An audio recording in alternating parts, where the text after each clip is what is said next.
Hello everyone, welcome to my channel. आज हम इस वीडियो में क्रोमियम के बारे में डिटेल में डिस्कस करेंगे, जो एक इंपॉर्टेंट ट्रांजिशन मेटल है।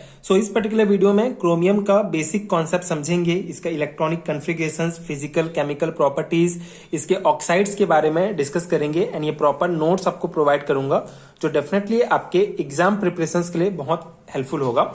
यहाँ पे आप देख सकते हैं मॉडर्न पीरियोडिक टेबल। यहाँ पे S block and P block elements के जो बीच के एलिमेंट्स होते हैं, इनको डी ब्लॉक के एलिमेंट्स कहा जाता है। तो पिछले वीडियो में हमने डी ब्लॉक एलिमेंट्स के बारे में बेसिक डिस्कस किया है, इसकी इलेक्ट्रॉनिक कॉन्फ़िगरेशंस, इनके प्रॉपर्टीज के बारे में समझा है। तो अगर आपने पिछला वीडियो नहीं देखा है तो आपको चैनल के प्लेलिस्ट में सारे वीडियोस मिल जाएंगे, आप चेक कर सकते हैं। यहाँ पे हम बेसिकली स्कैंडियम से लेकर जिंक तक के जितने भी एलिमेंट्स हैं, फर्स्ट ट्रांजिशन सीरीज के जो एलिमेंट्स हैं, उनके बेसिक प्रॉपर्टीज का नोट्स आपको प्रोवाइड कर रहा हूं। तो स्कैंडियम, टाइटेनियम, वेनेडियम का मैंने नोट्स आपको ऑलरेडी वीडियो फॉर्मेट में प्रोवाइड किया है, तो आप वीडियोस देख सकते हैं एंड कॉन्सेप्ट समझ सकते हैं। आज हम इस पर्टिकुलर वीडियो में क्रोमियम के बारे में समझेंगे, ठीक है। आगे आने वाले एलिमेंट्स के बारे में हम आगे टॉपिक्स में डिस्कस करेंगे। तो क्रोमियम क्या होता है? Basically chromium is a chemical element with the symbol Cr and atomic number is 24, ठीक है। तो इसका एटॉमिक नंबर 24 होता है। It is a hard shiny silver colored metal often used in various industrial application including stainless steel production, chrome plating and in manufacturing of alloys, ठीक है। तो ये यहाँ पे देख सकते हैं, इसका बेसिक जो है इंट्रो है क्रोमियम का। क्रोमियम एक केमिकल एलिमेंट्स है जिसका सिंबल होता है Cr एंड एटॉमिक नंबर होता है 24। ये एक हार्ड शाइनी और सिल्वर कलर का मेटल होता है, ठीक है। इसका जो एप्लीकेशन है, जो यूज है, वो बहुत सारे इंडस्ट्रीज में होता है, जैसे कि स्टेनलेस स्टील बनाने में इसका उपयोग होता है, इलेक्ट्रोप्लेटिंग में इसका उपयोग किया जाता है, ठीक है। मिश्र धातु बनाने में इसका बहुत ज्यादा यूज होता है। तो ये आप देख सकते हैं। उसके बाद जो है ओर्स ऑफ क्रोमियम, ठीक है, जो अयस्क होते हैं क्रोमियम के, यहाँ पे आप देख सकते हैं कुछ अयस्क जो इंपॉर्टेंट हैं। कभी कभी 2 मार्क्स में पूछ लिया जाता है कि क्रोमियम के जो ओर्स हैं, जो अयस्क हैं, उसको लिखिए। तो यहाँ पे आप 3 मेन याद रख सकते हैं। ये है क्रोमाइट, जो क्रोमाइट जिसका फॉर्मूला होगा FeO.Cr2O3 एंड सेकेंड जो ओर्स है दैट इज क्रोम ओकर, ठीक है। ये Cr2O3 एंड क्रोकोसाइट्स PbCrO4। तो ये जो है इसका केमिकल फॉर्मूला और नाम आप याद रखेंगे क्रोमियम के। ये अयस्क हैं, ठीक है, जो इंपॉर्टेंट है। इलेक्ट्रॉनिक कॉन्फ़िगरेशंस पिछले वीडियोस में भी हमने देखा है, आपको जनरली पता होगा। क्रोमियम का इलेक्ट्रॉनिक कॉन्फ़िगरेशंस होता है 1s2, 2s2, 2p6, 3s2, 3p6, ठीक है। यहाँ पे जो last orbit 3p6, 3d5 and 4s2, ठीक है। तो लास्ट ऑर्बिटल होगा उसमें d5 एंड s1, ठीक है, इसमें ऐसे बढ़ेगा। अब यहाँ पे देखिए, ये जो है, जो क्रोमियम है, ये अबाउ का रूल फॉलो नहीं करता है। कैसे? अबाउ के रूल के आधार पर अगर हम इलेक्ट्रॉनिक कॉन्फ़िगरेशंस निकालते हैं, तो ये जो इलेक्ट्रॉन है यहाँ पे जो 5 है, ये 5 नहीं रहता बल्कि 4 रहता है, ठीक है। क्योंकि उसके आधार पर पहले जो s ऑर्बिटल होंगे ये कंप्लीटली भरेंगे, उसके बाद जो बचेगा वो फिर यहाँ पे पूरा भरेगा, ठीक है। तो 4s2 एंड 3d4 होना चाहिए, लेकिन उसकी जगह ये होता है। इसका रीजन क्या है? Basically half filled orbital are relatively more stable, hence to achieve this state chromium pulls one electron from the last orbital 4s to 3d. These do not follow the rules of above, ठीक है। तो simple सा concept है। जो half field orbitals होते हैं वो relatively जो है बहुत ज्यादा स्टेबल होते हैं। यहाँ पे अगर 4 इलेक्ट्रॉन रहता तो ये जो है कम स्टेबल रहता, ठीक है। ये कम स्टेबल है इसकी तुलना में, ठीक है। तो हाफ फील्ड जो ऑर्बिटल होते हैं वो ज्यादा स्टेबल होते हैं। इसी कारण इस स्थिति को प्राप्त करने के लिए जो क्रोमियम होता है, जो एक इलेक्ट्रॉन्स है, ठीक है, लास्ट ऑर्बिटल जो s ऑर्बिटल का जो एक इलेक्ट्रॉन है उसको अपनी तरफ खींच लेता है, जिससे ये ज्यादा स्टेबल हो सके, ठीक है। तो ये सिंपल सा रीजन है। इसीलिए इसका इलेक्ट्रॉनिक कॉन्फ़िगरेशंस बाकी जो फर्स्ट ट्रांजिशन सीरीज एलिमेंट्स हैं उससे थोड़ा डिफरेंट है, तो ये आपको ध्यान रखना होगा। अब इसकी फिजिकल प्रॉपर्टीज की बात करें तो chromium is a shiny hard metal similar to silver, ठीक है। सिल्वर जो है, जो चांदी की तरह जो है, ये चमकीला और कठोर मेटल है। And it's melting point is जो है 1900, ठीक है, 1900 डिग्री सेंटीग्रेड जो है इसका मेल्टिंग पॉइंट है। एंड बॉइलिंग पॉइंट जो है 2690 डिग्री सेंटीग्रेड। तो ये बहुत ऑब्जेक्टिव टाइप क्वेश्चंस के लिए बहुत इंपॉर्टेंट है, तो आप इसको ध्यान रखेंगे, ठीक है। And a thin layer of oxides form on its surface, ठीक है। तो ऑक्साइड्स का एक थिन लेयर जो है इसके सरफेस में रहता है, ठीक है।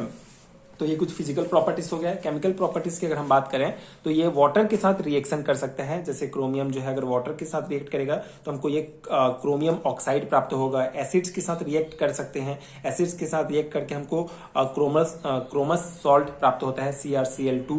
ठीक है, इसी प्रकार जो हेलोजेंस के साथ रिएक्ट करके CrCl3 प्राप्त होगा। ठीक है, इसी प्रकार जो क्रोमियम है वो सबसे जो इसका मेन इंपॉर्टेंट एप्लीकेशंस है वो है कि इसे जो है हम मिश्र धातु मेटल एलॉयज बनाने में यूज करते हैं। ठीक है, यहाँ पे आप देख सकते हैं stainless steel, nichrome, chrome steel, stellites, इन सभी को बनाने के लिए जो है क्रोमियम मेटल यूज होता है। तो बहुत इंपॉर्टेंट है मिश्र धातु बनाने में।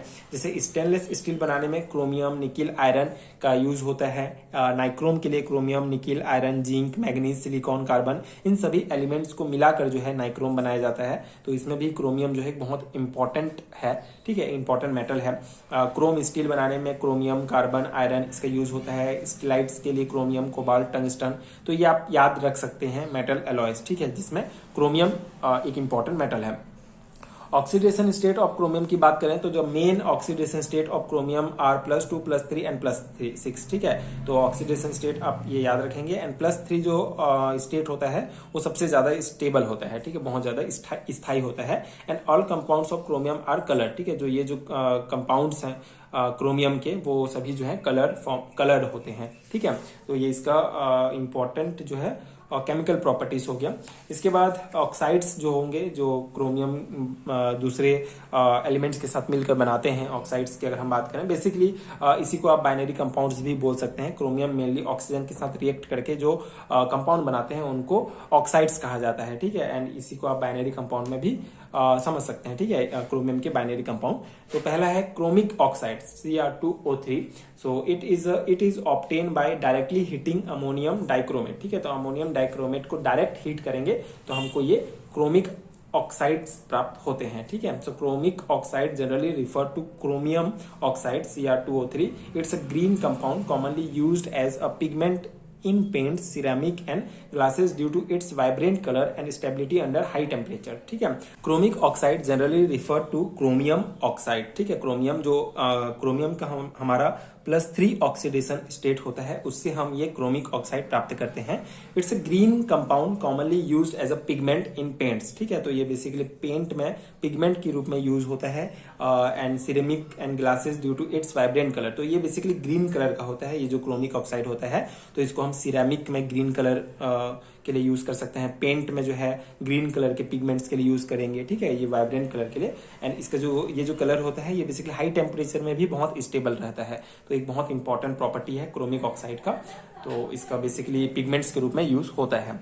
And chromium try oxide, chromic acid भी कहा जाता है CrO3, जो सेकेंड हमारा ऑक्साइड्स है।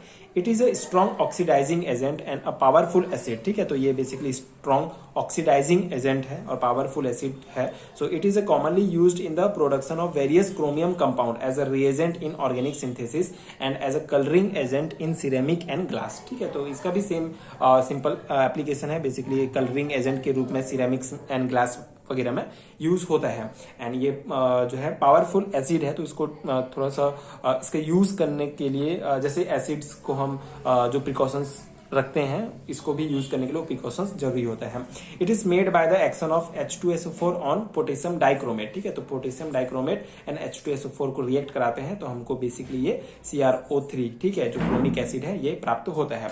It's combine with HCl to form red colour gas chromyl chloride. ठीक है, तो HCl के साथ अगर हम इसको कंबाइन करते हैं तो हमको क्रोमाइल क्लोराइड प्राप्त होता है। ठीक है, साथ ही H2O।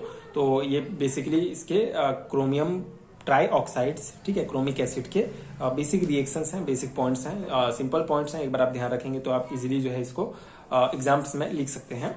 तो ये हो गया क्रोमियम का कंप्लीट नोट्स। आई होप कि आपको समझ में आ गया होगा एंड ये नोट्स आपके एग्जाम प्रिपरेशंस के लिए हेल्पफुल रहा होगा। सो अगर वीडियो हेल्पफुल है तो आगे की वीडियोस देखने के लिए चैनल के साथ जुड़े रहिए। एंड अगर आपको हैंडरिटन नोट्स चाहिए BSc एंड MSc लेवल के तो उसके PDF स्टोर का लिंक आपको नीचे डिस्क्रिप्शन बॉक्स में मिल जाएगा, तो आप चेक कर सकते हैं, वहां से आप नोट्स डाउनलोड कर सकते हैं। And thank you so much for watching.